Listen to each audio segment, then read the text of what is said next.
Welcome to episode 36 of Anchored in Education. I'm E. Scott England, and Anchored in Education is the podcast dedicated to all things education. Educators across the world routinely engage in conversations surrounding fundamentals, concepts, and new ideas that improve this great profession. Sometimes we agree, other times we disagree. But at the end of the day, we are all anchored in education. On two separate occasions, I have had episodes of Anchored in Education dedicated to learning more about art. We've talked about the importance of art education, art across the curriculum, and art as a lifelong skill. I have wanted for some time now, though, to extend that conversation to music education.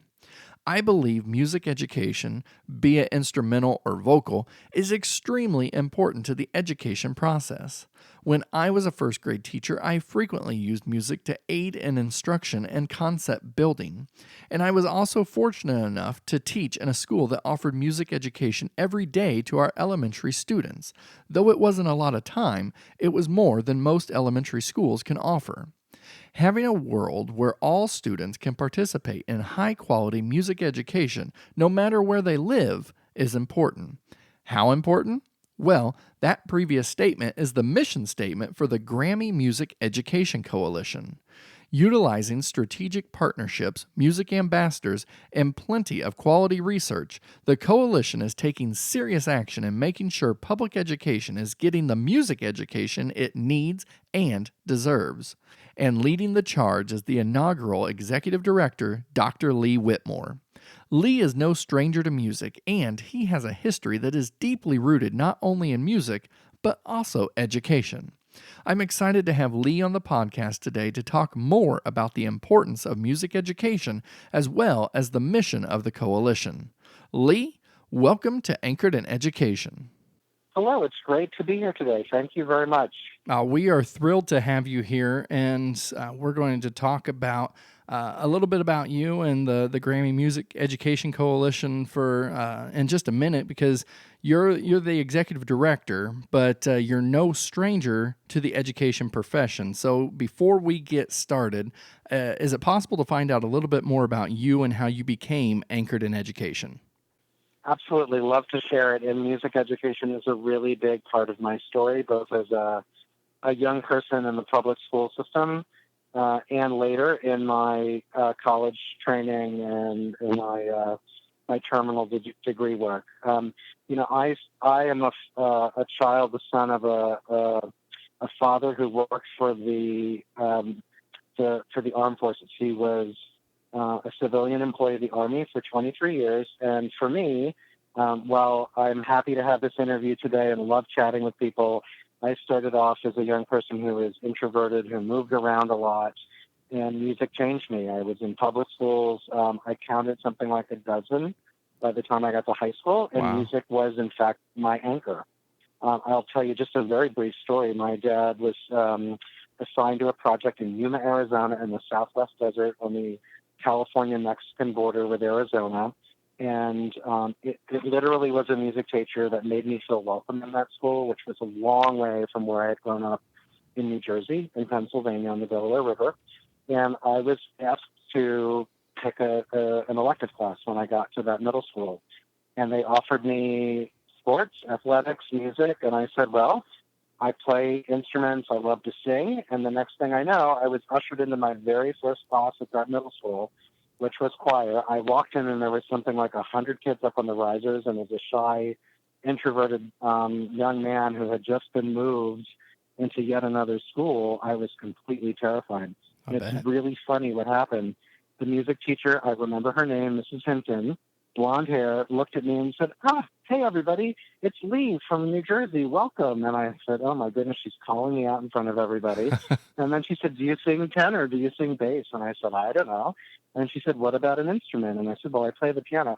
She picks up the score, hands it to me, and thank goodness I had piano lessons and could sight read. And here's the magical moment about that. I walked out of that rehearsal that day with friends. Wow. I was introduced to 100 kids, and it was the icebreaker for me. And after that, every new school, I made sure I found my way to the band or chorus room to get started. So that's how music changed me when I was young. Wow, that is an amazing story, and I guess kudos to your parents because they're probably the ones that had you in the piano lessons. They did. They did. It was something I noodled around on the piano at my dad's parents' home every Sunday for Sunday family dinner. And at one point, mom and dad looked at me with my grandparents and said, "Okay, it's time. We're going to invest in some music lessons. What would you like to do?" And so I ended up taking piano lessons, which sort of brought me through elementary, middle, and high school. I also played trombone. Was very active as an accompanist. When it was time to go off to college, my original or initial career aspiration was to be a vocal accompanist. I love accompanying singers, choirs, and individual soloists. Yeah. Turns out that I ended up entering Westchester University, Pennsylvania, and did my undergraduate degree and got my provisional license as a classroom music teacher from the School of Music at Westchester University outside of Philadelphia. I stayed and did my master's work in music education and played professionally, got interested in technology there, went off when I graduated with my master's degree to Long Island to work for a musical instrument company that's technology-based, Korg, K-O-R-G, the keyboard company. Uh-huh. And while I was there, I ended up teaching. I was invited to become an adjunct professor at Columbia University Teachers College in Manhattan, and there worked on technology integration strategies for both classroom music teachers and administrators. The students that attend Teachers College are there to work on their master's and doctoral degrees, and so that was my student base. Did that for about 5 years, and I did my doctorate in just that, integration and use of technology for school districts, for educators, and for administrators. Wow, that's quite the history, and definitely has assisted along the way to get to where you are now, which we'll get to in a minute. But I've read where you have mentioned that you were trained in the very traditional way. So, for example, in addition to training on a variety of instruments, you also took semesters in musical technique, history and theory, and music education methods. But you have commented before that you believe what is missing in music education is cultural and social relevance. Can you elaborate on this for us? Yeah, and I want to share that, in fact, yes, I was trained traditionally and in vocal techniques and instrumental techniques, and I'm trained as a classical pianist. I played trombone on the marching field, though, both in high school and in college for a semester.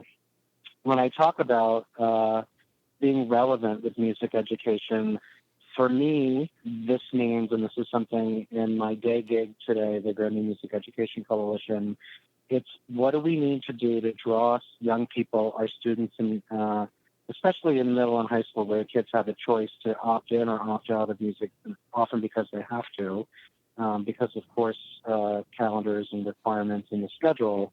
What is it that captures young people's attention so that they want to stay in music or come back? And I think one of the things that's important here is great music educators, great classroom teachers. Once your students are there, you've got their attention, you can keep them and teach them anything. But, one of the districts we work very frequently in today is the GRAMMY Music Education Coalition, is the Metro Nashville Public Schools. I have written and shared that recently I visited a high school, and it's Cedar Middles in that district, where in the high school of 2,000 students, there are 100 countries and 50 languages represented in a single school. Wow. And so traditional band, orchestra, choir is appealing and interesting, but students are coming from so many different cultures and places around the planet. When I say relevancy, I'm thinking, well, it could be just about anything. It could be mariachi classes for students coming from the Latin region and from Mexico and neighboring countries. It could also be songwriting with a language and literacy connection. There's so many options. And I don't advocate for a relevancy position at the expense of traditional music education. I believe deeply in that. I'm just saying if we want to keep kids in school, keep it in school music and keep them engaged, we need to give them a variety of options to attract their attention. And as there's possible attrition when kids are in secondary schools, middle and high school, make that a part of the standing curriculum. You'll keep kids interested, engaged. Will bring young people back if they've decided to leave music at some point, say in middle school, bring them back in high school, and it just builds a stronger community around the arts and music, in my opinion. And going off that, I think what we find in many districts, I'm a rural district, and in many settings like mine, music education is treated like it was when the students' grandparents went through school. And so, what you're talking about here, what you're advocating, is to give students the opportunity to provide input into what they want. You had mentioned with the mariachi band, could also include, as you've said before, like modern band. So, what can music Well, educators and schools begin doing to have more student driven music education? I think that we're very actively working in the school district of Philadelphia and the Metro Nashville Public Schools right now. And when we do work as the Grammy Music Education Coalition, we don't advocate or prescribe any strategy, methodology, or type of teaching. We support what the district believes will engage and continue to keep engaged students in their programs. And so Modern Band is one. It's a moniker that's grown out of one of our Grammy Music Education Coalition affiliate organizations, Little Kids Rock, who serves hundreds of thousands of students and their teachers in the United States. And in their definition, modern band is contemporary music instruments, guitars, basses, microphones, technology, recording, songwriting. And that program has grown substantially throughout the United States. It's taken on a life of its own as something that, in the national schools, they call it the rock band class. And it doesn't have to necessarily be rock and roll music, Right. but it's what kids are interested in: lyrics, songwriting, literacy, the cross-curricular collaboration points there. Another thing I can share with you well, let's go to Philadelphia. There's a program by a service provider called DASH, Destined to Achieve Successful Heights, that was founded in part by one of the Live Nation executives and some Recording Academy executives, one of the national trustees, Ivan Barrios, who's a Grammy recognized producer in Philadelphia. And what they do there is, for middle and high school, music business programs that include songwriting, modern band, technology, music literacy, scoring, creating charts. But it's something that's super relevant and connected to kids' interests. And it also, frankly, is a nice bridge to workforce development and careers, too. Oh, absolutely. And okay, I know that my listeners by now are thinking, let's hear more about the Grammy Music Education Coalition. And we're going to get to that in just a minute. But I would like to talk research first, because you are a big proponent on research and music education, and you commonly cite research, for example, out of Northwestern University on child development. Would you mind sharing that with our listeners today? I'm happy to. And one of the things I'll mention to your listeners is that in our social media channels for the Grammy Music Education Coalition, one of the things we program regularly are reliable and interesting sources about the benefits of music and arts education. So there's a pretty substantial trove of information there. Also, NAM, the National Association of Music Merchants, and its NAM Foundation, has an advocacy portal site on the web where you can go to find lots and lots of research information, including, you just mentioned Northwestern University. So this particular researcher, Nina Kraus, who is a brain researcher working at Northwestern University, has in part over the years been funded by the NAM Foundation. And here's a talking point that I use very frequently, and I find it super compelling. Do you know, and this is proven in brain research, that 5 or more hours per week for a young person as an adolescent, so middle and high school, for 2 or more years, sustained permanently changes the biology of the brain. So, of course, you and I, as musicians, didn't know that what was happening to us when we were young, but we benefit from this. And it's pretty incredible when you think about, there's close to full participation because of federal and state law in music education for elementary schools. But think about that talking point from Nina and her research and her Sure. team. It's when kids are in middle and high school as adolescents where sustained participation, and I don't mean just sitting in music class listening or general music or listening to music at home. It's active music making and creating, composing, writing, playing in an ensemble, on the marching band field, whatever it is, for 2 or more years. And then what happens? The outcomes include improved participation in school academically, positive social and emotional outcomes. And there's an incredible halo for young people, no matter where they're from, where they live, what demographic, in terms of their language centers, their ability to succeed in life, and how life is for them, their communities, their families. It's pretty amazing. It really is. And actually, this research that you mentioned is a great segue into where we're going in this conversation, which is now the Grammy Music Education Coalition. You are the inaugural executive director, and I'd like to start by learning more about the mission and the vision of the coalition. Yeah, thank you for mentioning the Grammy Music Education Coalition, for which I have the honor of being the first executive director. We literally just crossed the line into our third operating year as an independent nonprofit, and we have a singular mission, and that is for American public education, full participation, not just access, but active participation by young people in the United States in music. Because, for instance, of one talking point, the research I just shared about Nina Krause's work at Northwestern. We look at the work that we do, and by the way, we are founded in the vision of the Recording Academy. We carry the Grammy name. I was working at Berklee College of Music in Boston as a vice president several years ago, when I got a call from the senior vice president of the Recording Academy who said, our trustees have a vision of full participation in music, and as the Recording Academy, we can't think of a better thing to possibly be focused on in our outreach to community. I listened. Berklee, as my previous employer, got involved, me and Roger Brown, the president there, as founders of this organization. And universal of full participation, not just access. Right. And when we look at the work that we do, we consider a couple things. Our clients in this work are our students, are our young people in the United States. Absolutely, it's about them from a philanthropic perspective when we give, because we're what is called a transitional philanthropic organization, and we consider ourselves a systems change organization. We have that one customer, young people. We want them to be active in music. Our vehicle, our partnership to get this done is always the public school system. And so today we work in the school district of Philadelphia as an inaugural district. In the Metropolitan Nashville Public Schools, we have a limited engagement today in one of the community school districts in New York City. We'll grow our work over time, urban and suburban and rural school districts. In fact, we're in conversations with statewide systems about universal music education throughout their states. We're just getting started, but it's that one goal, participation.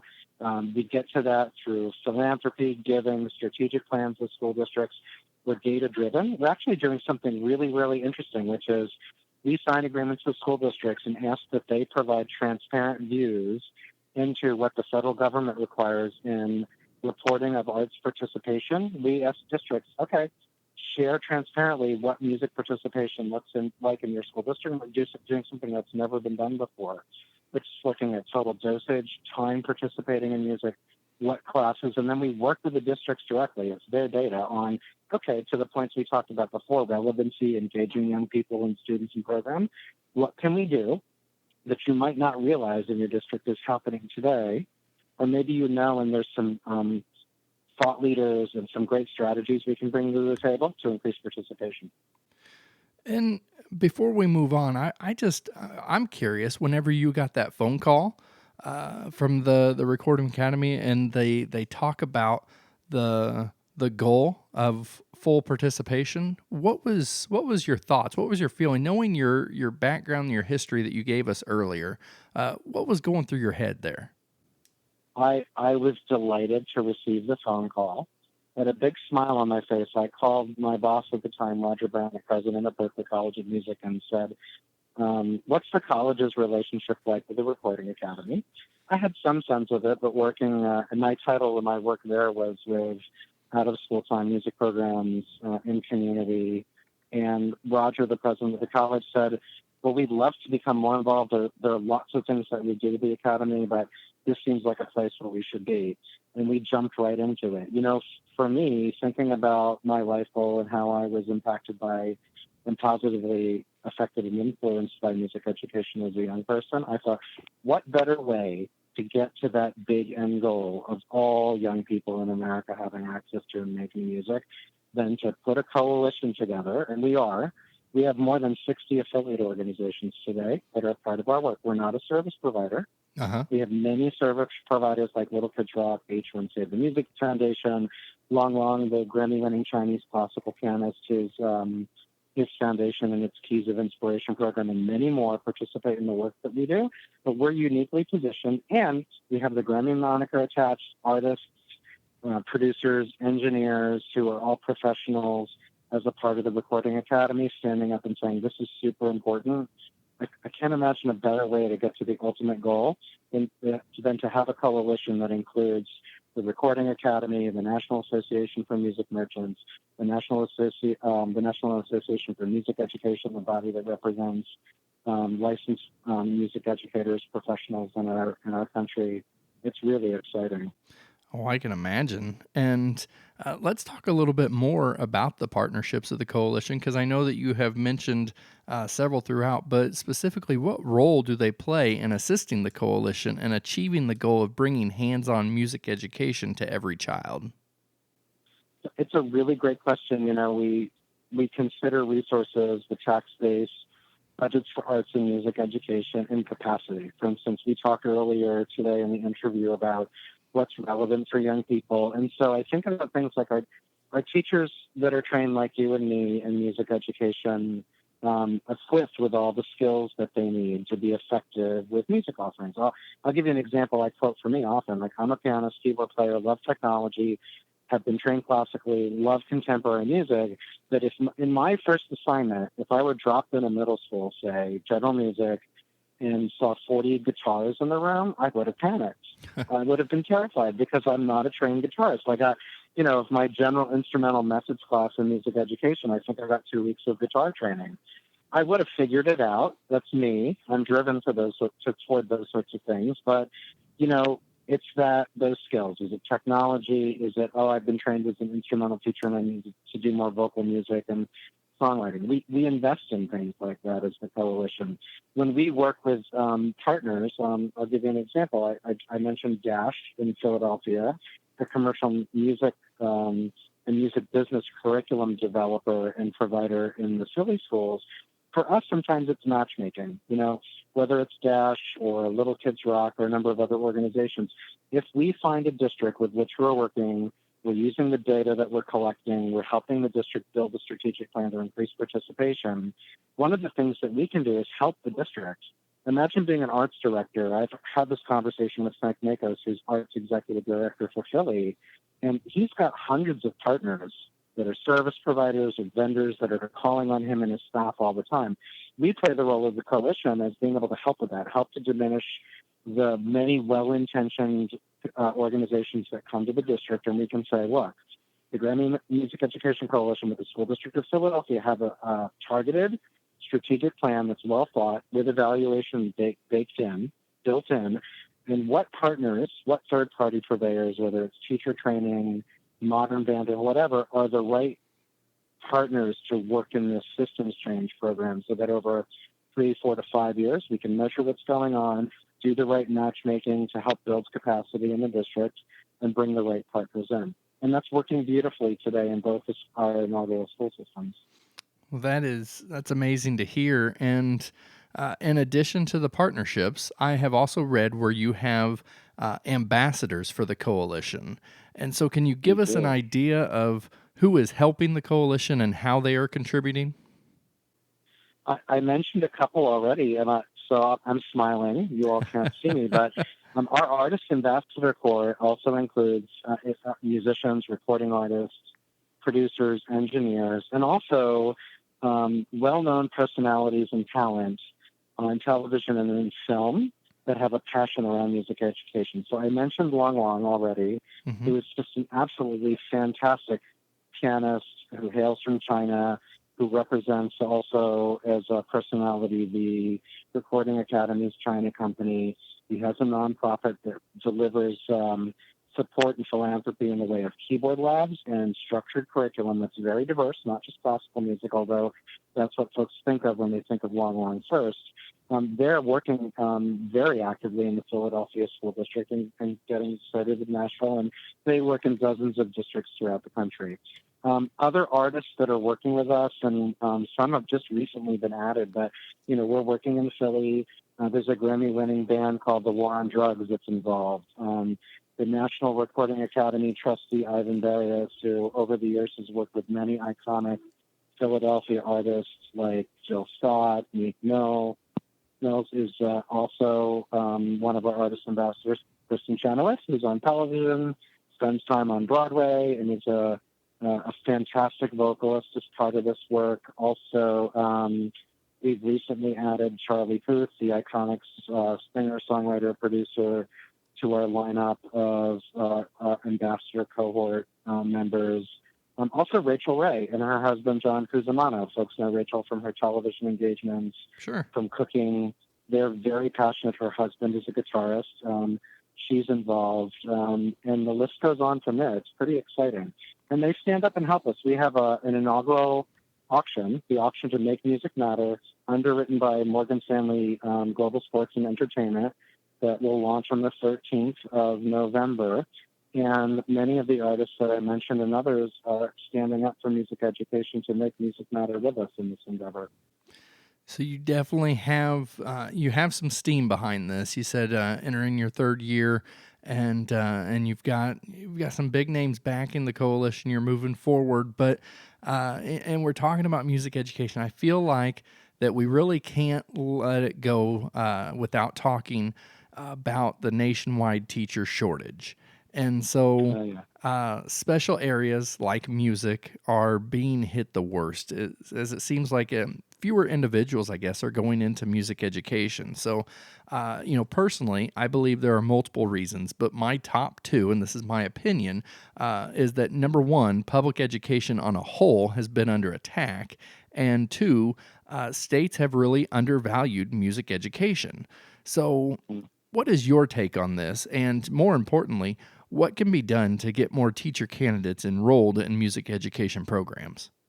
It's a really good point, and I'll tell you, when we founded the GRAMMY Music Education Coalition, before we became a nonprofit, the conversation in that founders room in Nashville included, and I think the listeners today will have heard this. There's this frequent comment about arts budgets being cut regularly and that maybe there isn't capacity for, say, music education.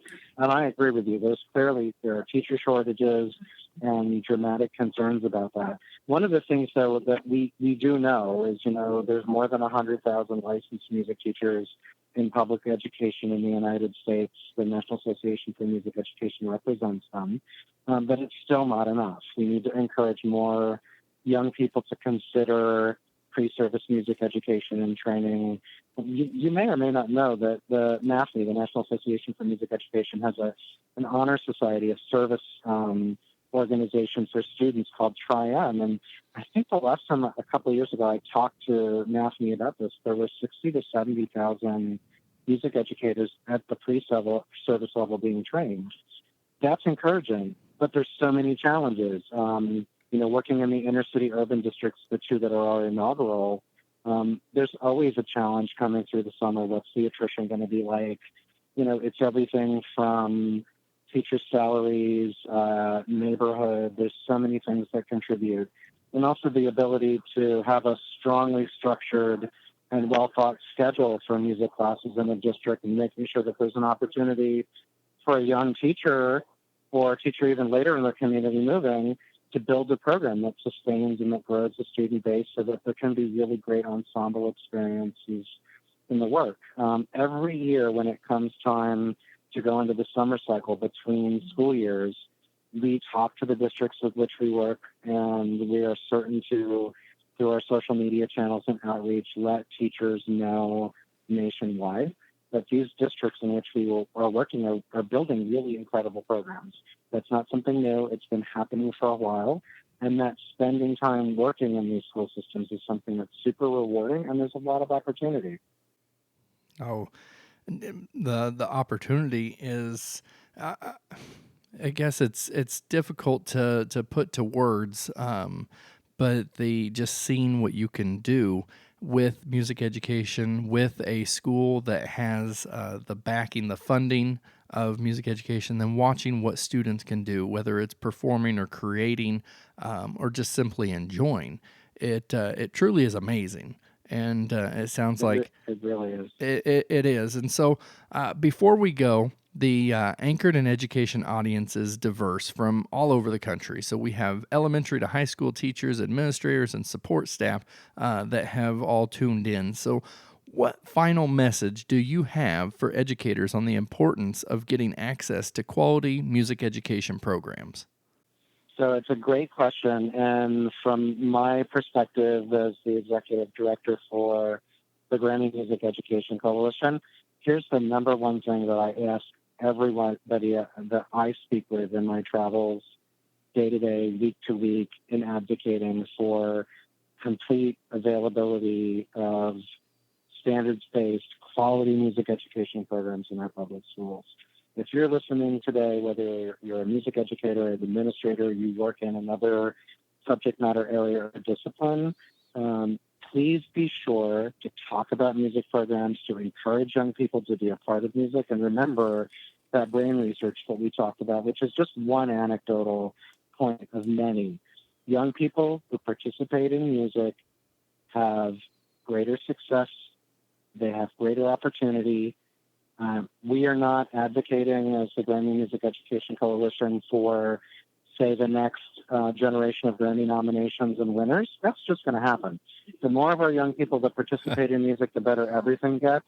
That's the place to be. Just let people know, advocate, go to our resources online at GrammyMusicEd.org or our social media channels, share what you see there, contribute there, and let our communities know, and let parents know, too, that this is important. A big piece of it is advocacy with parents and guardians to encourage them to encourage the young people for which they provide support and love and care, that this is a good place to be in music education. Absolutely. And a conversation I had recently with a music educator is that, and I don't want to take away from sports. I think sports are important in our education process Absolutely. as well. And in fact, I was in sports and I benefited from that, the team building, just the lessons that come with that. But to go out, I can't play football today, but I can go out and I can still create music. I can still enjoy music. And I think that's something that we need to remember, is that we are potentially building lifelong skills, or at least a lifelong appreciation. I'm with you. I think, you get to the trifecta, music and arts participation, athletics. I run, I cycle. The thing that helps me keep my sanity and stay healthy when I'm on the road is running. I ran this morning. All of that stuff together makes for a better life, and music is a big part of it. It's part of our culture, and it's a part of an important strategy to engage young people in success in life and our communities and a lot more. Well, at Anchored in Education, we are going to do what we can to help spread the message. We'll have links and resources and information on my website, so our listeners can go there on today's episode, click the Read More link, and check more out about this. So, Lee, thank you very much for joining us today on Anchored in Education. Thank you so much. What a pleasure. What a wonderful conversation. I really appreciate the time. Me as well, sir. Thank you. Now, you can follow the Grammy Music Education Coalition on Twitter. Simply search at Grammy Music Ed. And you can visit escottengland.com and click on the Read More link under today's episode to read more about Lee, as well as find links to the coalition. And don't forget to subscribe to Anchored in Education on whatever platform you listen to podcasts on. Now, Lee has a powerful story of how music changed his life forever, and he was in school when he realized how powerful music was. It is an outlet for creative students, extroverted students, introverted students. Music education is for everyone, and it has changed immensely since I have been in school. Just recently, probably out of sheer luck, I was going through a tub at my mother's house in preparation of her moving. In the tub was a cassette tape that was recorded when I was in 5th grade band. Now, I've heard a lot of 5th grade bands over the time. We call them beginning band for a reason, but I distinctly remember learning the clarinet under the direction of Mr. Dorgan at Mount Zion Intermediate School. He was passionate about music, and in turn, we as students became passionate as well, and of course, we strived to make him proud. So I played the cassette tape for Jennifer so I could show her how we sounded, and of course I'm biased, but, I was a contributor to the Woodwinds, but she had to admit we sounded good.